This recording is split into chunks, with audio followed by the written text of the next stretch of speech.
my favorite coffee maker, AeroPress, is sponsoring today's video. I love the AeroPress. I've been in love with it for over 10 years since I saw them using it in Panama to make the Esmeralda Geisha, the world's most expensive coffee. It is durable, it's portable, it's easy to clean, and it makes a delicious cup of coffee, espresso, or anything in between.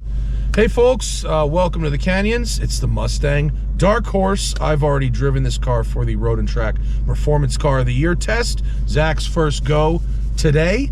And go check out the video I did with the new 2024 Mustang GT Performance Pack. We'll link it below. Make sure you check that out. We'll try not to cover things twice. This will be more about Dark Horse. Very, very true. We're not going to talk about, you know, seat heaters or center consoles or anything like that. I know it doesn't, which boy do we wish it did today. It's got a heated steering wheel, but not heated seats. I would trade heated seats over steering wheel any day of the week. Yeah, but these Recaros, which I'm happy this car does not have heated seats. Yes, well shaped, but it's a little chilly today. Yeah. So the quick thing on the differences between this and the GT, they're minor, but they are significant, let's say. Right. Power, you only have 20 more horsepower. It's the same 4th gen Coyote engine as you get in the GT. But with forged rods from the GT500. Different camshaft. Yeah. And what they call a different intake design, but they both have the dual intake.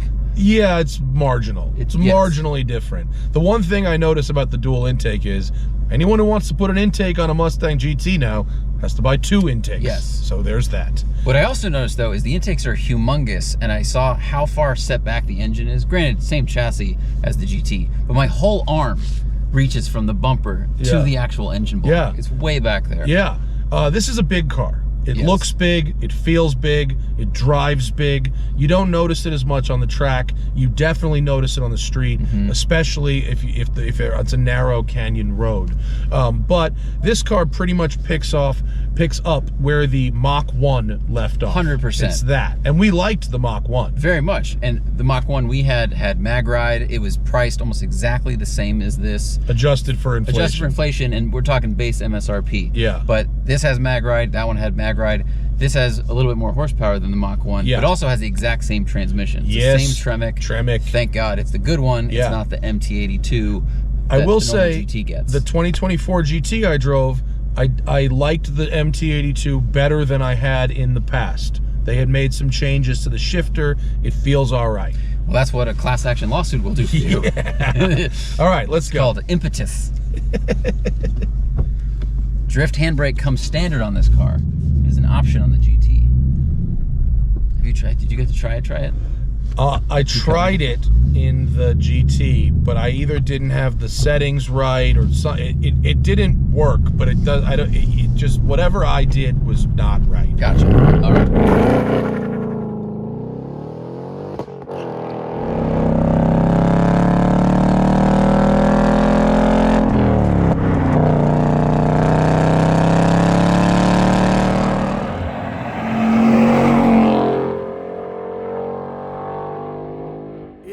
So simple. All you have to do is use the new flow control cap with the filter of your choice. Could be the paper filter, could be the metal filter.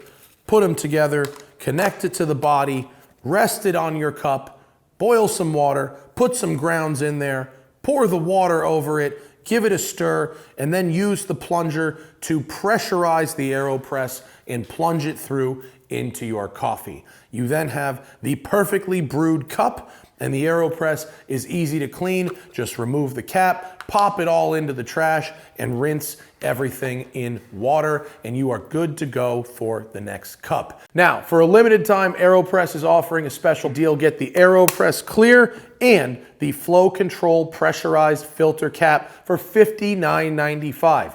Hit the link in the video description. Use code TheSmokingTire to get them both for the holiday season. Hi, Cricket. And thank you to AeroPress for sponsoring today's video.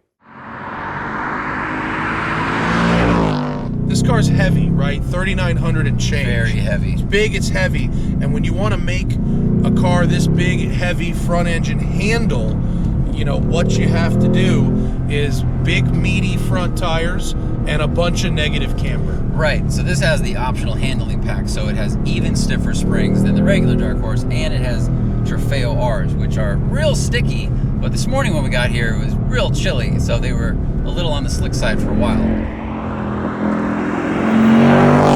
Dark Horse also gets a K-member, a little bit of chassis bracing, and a strut tower brace. So it's the same chassis, of course, as the regular Mustang, but it's stiffer to get all of that grip from one side to the other. Right, but with the magnetic ride shocks, I actually find that in normal mode, the ride is pretty good, the body control is pretty good, and it finds a pretty nice balance. Like, I could actually daily drive the car. But like I said, with the wide front tires and with the negative camber, when the road gets bumpy, it's not that the ride is too stiff, it's that it gets darted around and pulled and tugged all over the road. Gotcha. I mean, I agree with you. I was impressed on the highway by how comfortable it was, especially considering that this has even stiffer springs than a normal Dark Horse does. I mean, really, you could GT this all the time. You could commute in it, you could drive around it. It feels really nice. But out here, it turns in really quick. It feels like it weighs 1,000 pounds less than it does, because it weighs a lot. Is that because it has no steering feel whatsoever, Zach? Yes, it does. It has negative camber and negative steering feel. 100% It's all true. negative. I have driven racing simulators that have better steering feel than this by a lot. Completely agree. And it has the same steering ratio as the GT and the EcoBoost. It's probably using the same system. It sucks that you can't feel anything. Yeah, and the feel and the performance are two completely separate things. It performs. It gets through the corner. The grip level is very high. You can even go into your horsey settings here and look at your auxiliary gauges and get real-time G-forces. Which everyone always needs to see. Need it.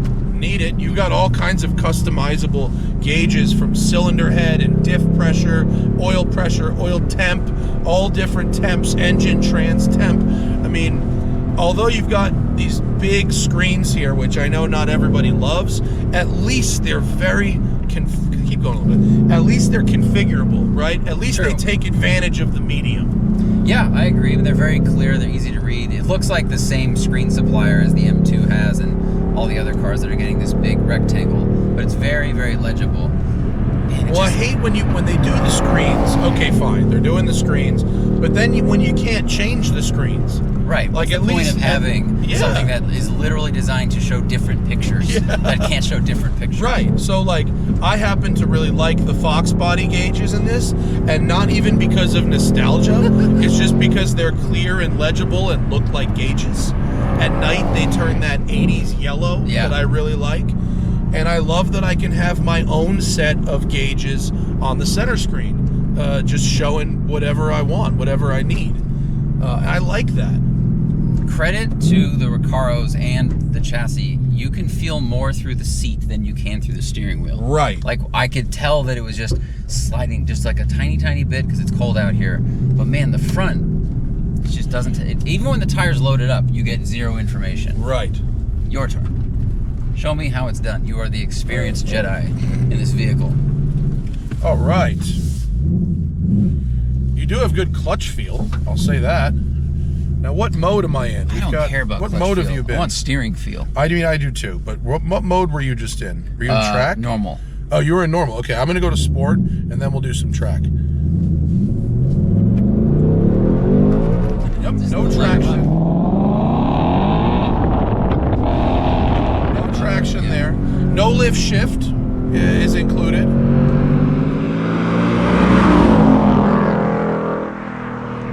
And thank God for these Recaros, because at P. Cody, we had the handling pack with no Recaros, okay? And the car can pull like 1.2 G, and the seat can pull like 0.6 G. And it was horrible. The seat would completely deform under handling. It was a mess. Just holding onto the wheel. So, like, a piece of advice out there: if you're gonna get a Dark Horse, don't skimp on the Recaros. Just get it. Let's see how it handles the negative G. Yep, pretty good. Back, right? Pretty good, actually. Definitely stiffer in track mode. You can feel the difference. I love this engine. It's wonderfully linear. It sounds great. The power is great, and when mated with this gearbox, it is a lovely combination. It really is. I mean, the LS gets all the credit because it gets swapped so much, but this is such a good engine. This sounds, it sounds and feels very refined, almost like a European style engine because of the dual overhead cam design. True. And we have high revs. Rev lines at 7,500 RPM. Happy to rev. But it's happy to rev, whereas the LS is like, 65 is good. Brake feel is great with these big Brembos. That I like a lot.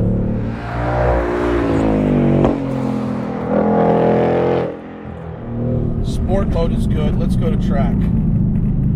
Track mode. So even stiffer, even less traction control. Oh, you can already tell in that mode. When you come around the corner, you can feel the back just kind of skittering a little bit. The handling is so good. I mean, it really has a ton of grip, a ton of agility, but it just feels enormous on this road. And it's like 39.92 Yeah, driver weight. It's very heavy. It's not like the Mach 1 was light, or even the GT350. But what I think the lack of steering feel versus the GT350 is so noticeable. It is, and for me, takes away so much of the experience of what is otherwise a really good car. This is a great overall car, as was the Mach 1. That was one of my favorite cars we've driven in the last few years. As an overall purchase, I think it's a fantastic buy. The Mach 1 was great. The GT350 R particularly was off the charts great. And a lot of people would like to know, at least in my Instagram comments, they wanted to hear a direct comparison between this and a GT350. To me, GT350 still more exciting, that engine. The steering feel was better. Yep. The R, particularly with the carbon wheels, I know they're not great for track work, but they really contributed to that agility, that eagerness to turn in, and that reduction in unsprung weight made a really big difference. So it's not a GT350, right? No. This is a Mach 1. Yeah. With a tiny bit more power, and all the other improvements they've made on the overall car. Yeah, and that flat plane engine in the 350 is more special. It may be a warranty problem. It may not be as durable as this standard cross plane engine, and that's why they're not doing it anymore. Mm-hmm. Not exactly rocket science there. But in terms of specialness, I think that had it versus this. I agree, because it was more unique. Yeah, but if you want a Mustang for track work, this is the one. I mean, right now, this is the one. Full warranty, great handling, great brakes, tons of reinforcement of the car. All the gauges and stuff can show you the status of the car, the sticky tires, the Recaro seats. This is ready for track days. And you drove GT Performance Pack? Yeah. 1 or 2? 2. How did that compare to this? I haven't driven that car. It's a little easier to live with every day because it doesn't dart around so much. It's a little more relaxed on the highway. Okay.